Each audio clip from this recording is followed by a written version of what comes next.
गावापासून शहरापर्यंत व शहरापासून राज्यापर्यंत घडणाऱ्या सामाजिक राजकीय घडामोडी आपल्यापर्यंत तात्काळ पोहोचवण्यासाठी आपल्या सेवेत दाखल होत आहे.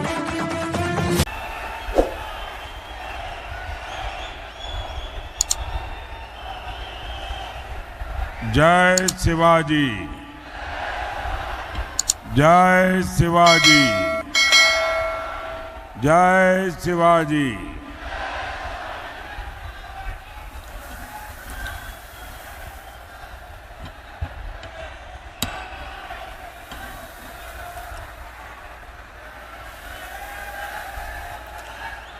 सप्तशृंगी मातेला आणि नाशिकच्या प्रभू श्री रामचंद्रांना नमन करतो.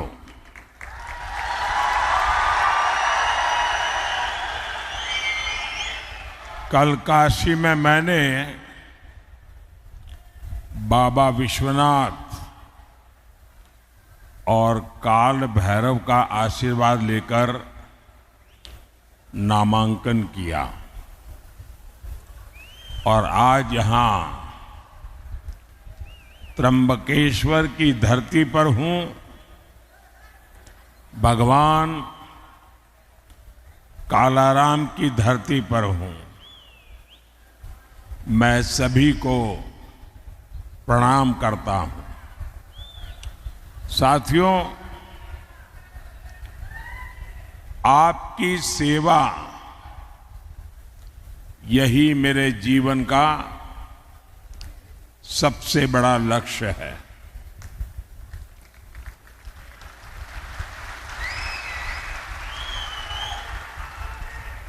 आपने पिछले 10 साल में मेरा काम देखा है और अब मैं आपके पास आज आशीर्वाद मांगने के लिए आया हूं. तीसरे कार्यकाल के लिए आशीर्वाद मांगने आया हूं. विकसित भारत बनाने के लिए आशीर्वाद मांगने के लिए आया हूं. साथियों,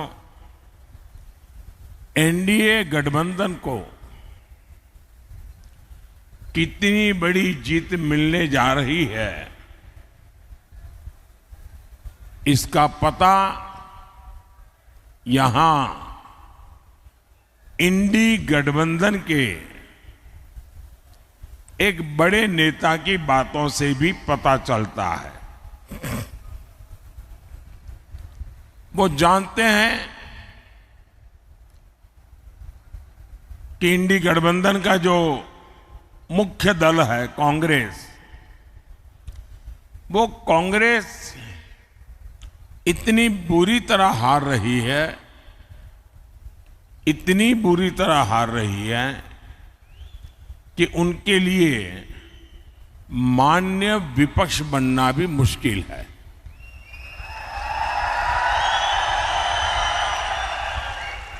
और इसलिए यहां के जो नेता है इंडी अलायंस के, यहां मतलब नासिक के नहीं, महाराष्ट्र के, उन्होंने सभी छोटे छोटे दल जो है, इन दलों को ये सुझाव दिया है कि चुनाव समाप्त होने के बाद इन सभी छोटी पार्टियों ने कांग्रेस में मर्जर कर देना चाहिए, यानी अपने अपने शटर बंद कर देने चाहिए. क्योंकि उनको लगता है कि अगर ये सभी दुकानें उस दुकान में मिल जाएगी तो शायद इतना नंबर हो जाए ताकि वो मान्य विपक्ष बन जाए. ये हाल है इनका. साथियों, ये नकली शिवसेना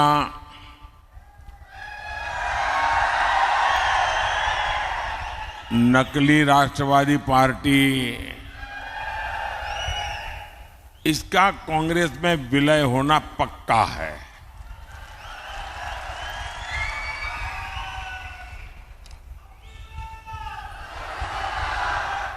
और जब ये नकली शिवसेना का कांग्रेस में विलय हो जाएगा, मुझे सबसे ज्यादा याद बाला साहब ठाकरे की आएगी,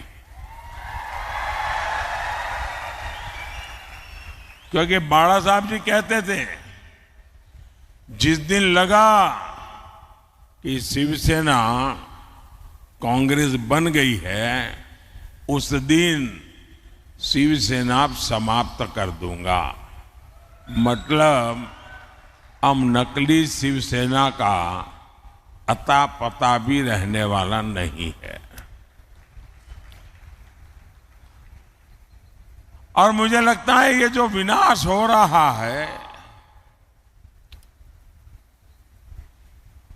ये बाला साहब को सबसे ज्यादा दुखी करता होगा। साथियों, नकली शिवसेना ने बाला साहब के हर सपने को चूर चूर कर दिया है। बाला साहब ठाकरे का सपना था अयोध्या में भव्य राम मंदिर का निर्माण हो।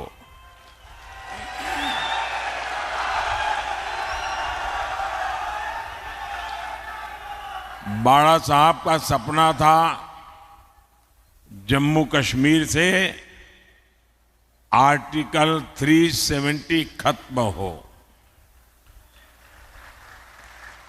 ये सपना पूरा हुआ,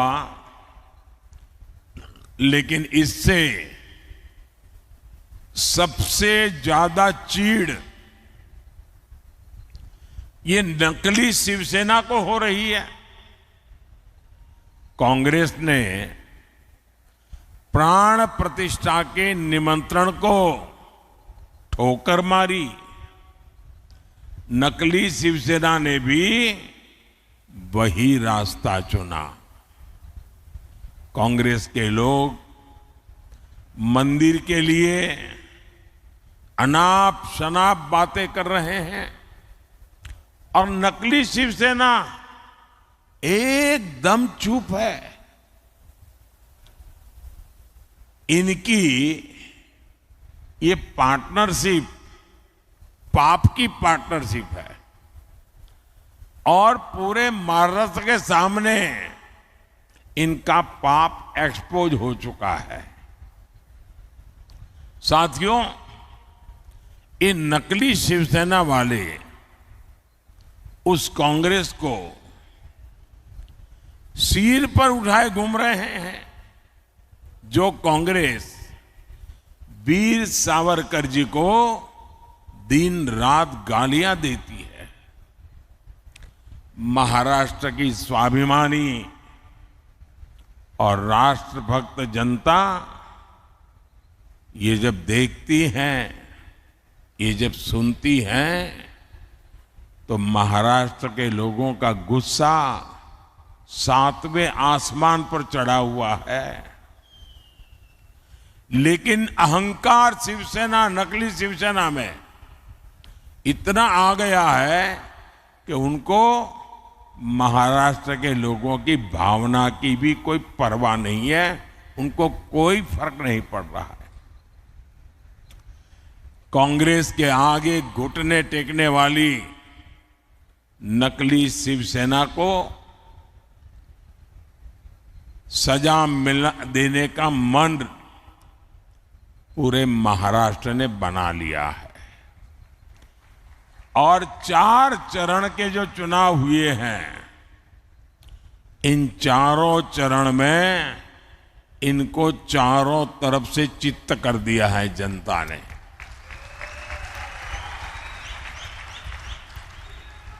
साथियों, आज मोदी गरीब को मुफ्त राशन दे रहा है। आज मोदी गरीब को पक्के घर दे रहा है। बिजली कनेक्शन, हर घर जल, उज्ज्वला का गैस कनेक्शन दे रहा है। हमने कभी भी न किसी का धर्म देखा है, न किसी का धर्म पूछा है। योजना सबके लिए बनाई जाती है, सबको योजनाओं का लाभ दिया जाता है, लेकिन कांग्रेस की नीयत रही है, इसका बहुत बड़ा खुलासा आज मैं 140 करोड़ देशवासियों के सामने करना चाहता हूं। और भगवान राम की ये धरती है एक प्रकार से, तो मुझे लगता है कि गंभीर विषय यहां पर उठाना ज्यादा अच्छा होगा। साथियों, कांग्रेस की सोच है कि देश की सरकारें जितना बजट बनाती है उसका 15% सिर्फ और सिर्फ माइनॉरिटी पर खर्च हो, यानी धर्म के आधार पर बजट का भी बंटवारा, धर्म के आधार पर इन्होंने देश को बांटा। और आज भी वो धर्म के आधार पर भांति भांति के बंटवारे करने में लगे हुए हैं। कई साल पहले कांग्रेस ने धर्म के आधार पर बजट के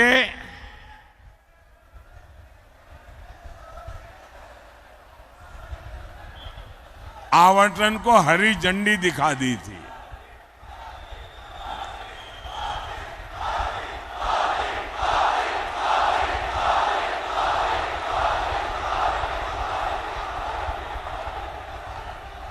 जय श्री राम, जय श्री राम। भारत माता की, भारत माता की। आप कल्पना कर सकते हैं कि बजट का इस प्रकार से टुकड़े करना ये कितना खतरनाक विचार है। और आप जानते हैं, कांग्रेस के लिए माइनॉरिटी सिर्फ एक ही है, उसका अपना प्रिय वोट बैंक। मुझे याद है उस समय मैं सीएम था और जब ये बात कांग्रेस ने उठाई थी तो मैंने उसका मुख्यमंत्री रहते हुए पुरजोर विरोध किया था। कांग्रेस उस समय चाहती थी कि देश के सारे बजट का 15% सिर्फ मुसलमानों पर खर्च हो। तब भाजपा के जबरदस्त विरोध के बाद ये कामयाब नहीं हो पाए थे, लेकिन अब ये सारे पुराने एजेंडे की उसको लागू करने पर तुले हुए हैं।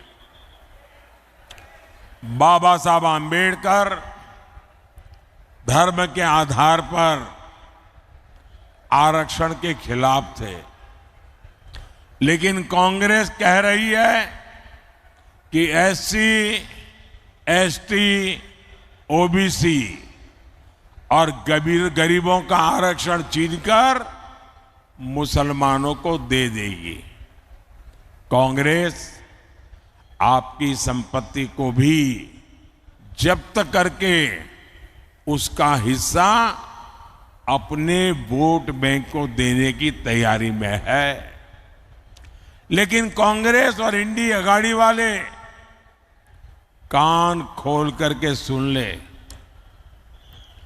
मोदी धर्म के आधार पर न बजट बांटने देगा और न ही धर्म के आधार पर आरक्षण देगा।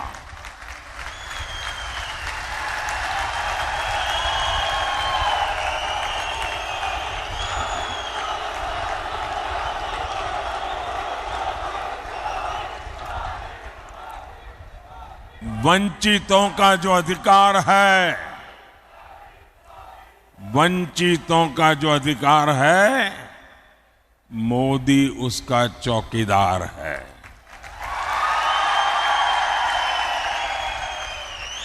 भाइयों और बहनों, हम तो छत्रपति शिवाजी महाराज की प्रेरणा से काम करने वाले लोग हैं।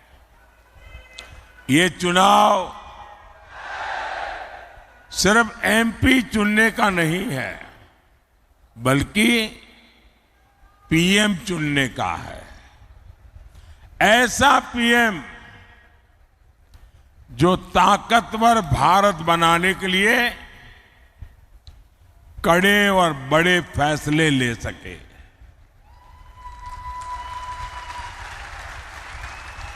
आप देखिए, कोरोना का इतना बड़ा संकट काल आया,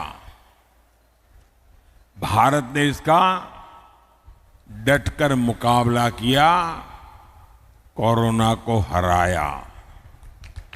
इसमें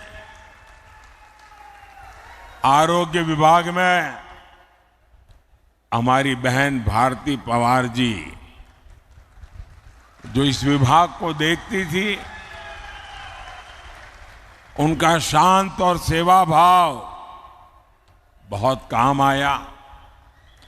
आज कोरोना के विरुद्ध भारत की लड़ाई की प्रशंसा पूरी दुनिया कर रही है। भारती जी के प्रयासों से यहां नासिक जिले के गांवों में करीब 600 आयुष्मान आरोग्य मंदिर बने हैं। यहां दर्जनों जन औषधि केंद्र खुले हैं। इन केंद्रों पर 80% डिस्काउंट पर दवाएं दी जा रही है।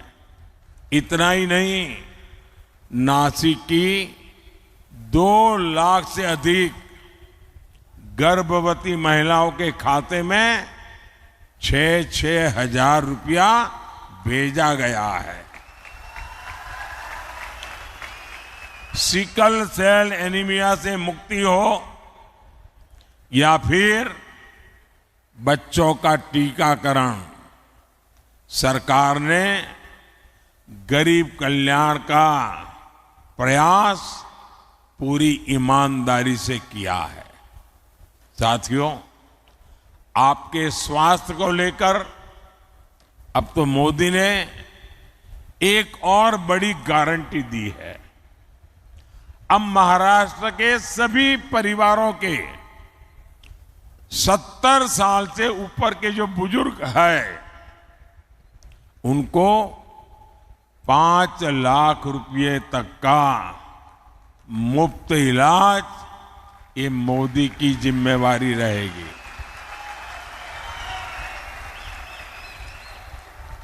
और इससे जो कमाने वाले बेटे बेटी हैं, उन पर से बुजुर्गों की चिंता कम होगी और बच्चों के लिए कुछ ज्यादा खर्च कर पाएंगे। भाइयों और बहनों, मोदी का पूरा फोकस किसान, नौजवान, नारी शक्ति और गरीब के सशक्तिकरण पर है। शेतकारी समाज ने मोदी के 10 साल भी देखे हैं। इससे पहले कांग्रेस, राष्ट्रवादी के भी दशकों का राज देखा है। और तब कृषि मंत्री तो यही महाराष्ट्र के ही थे, लेकिन तब कांग्रेस और इंडिया गाड़ी ने आपकी कोई चिंता नहीं की।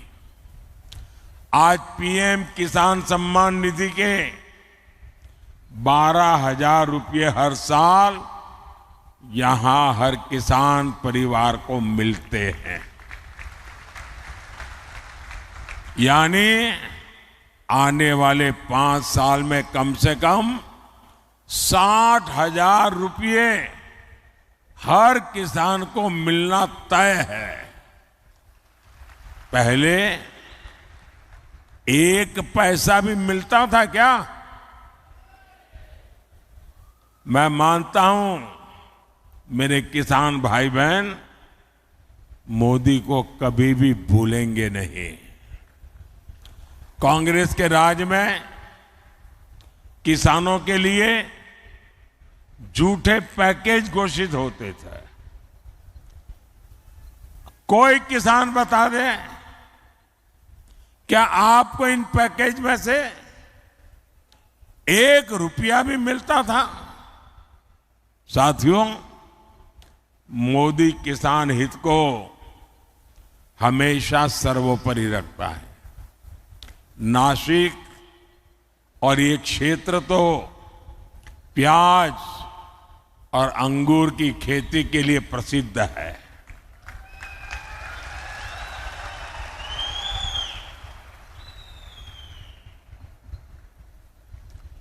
ये हमारी सरकार है जिसने पहली बार प्याज का बफर बनाने की व्यवस्था शुरू की।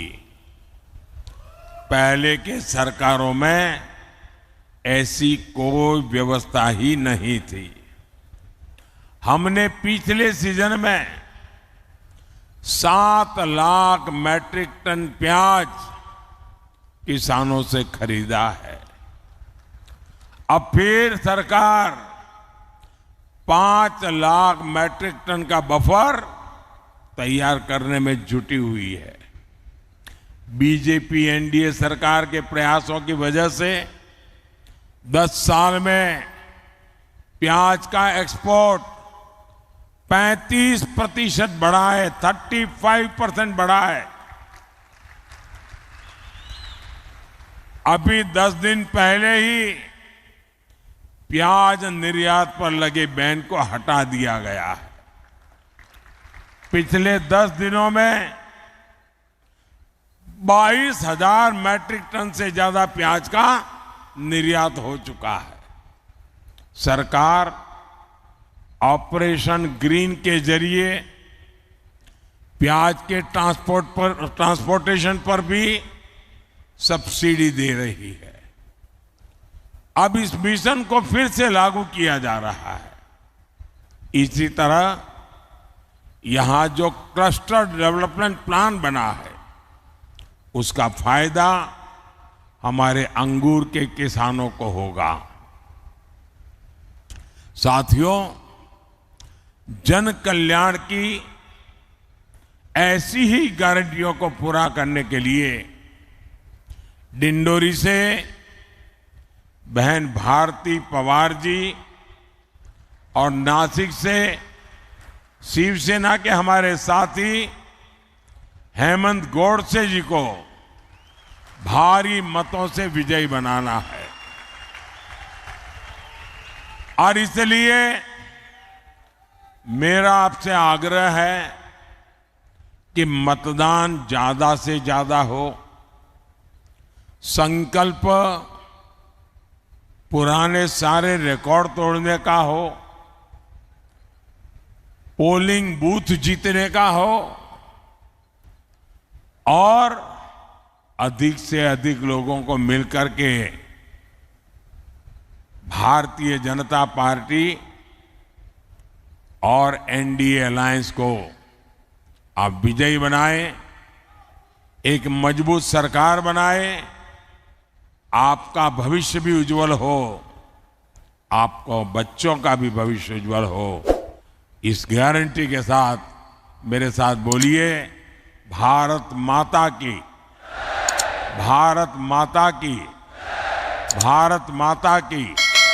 बहुत बहुत धन्यवाद।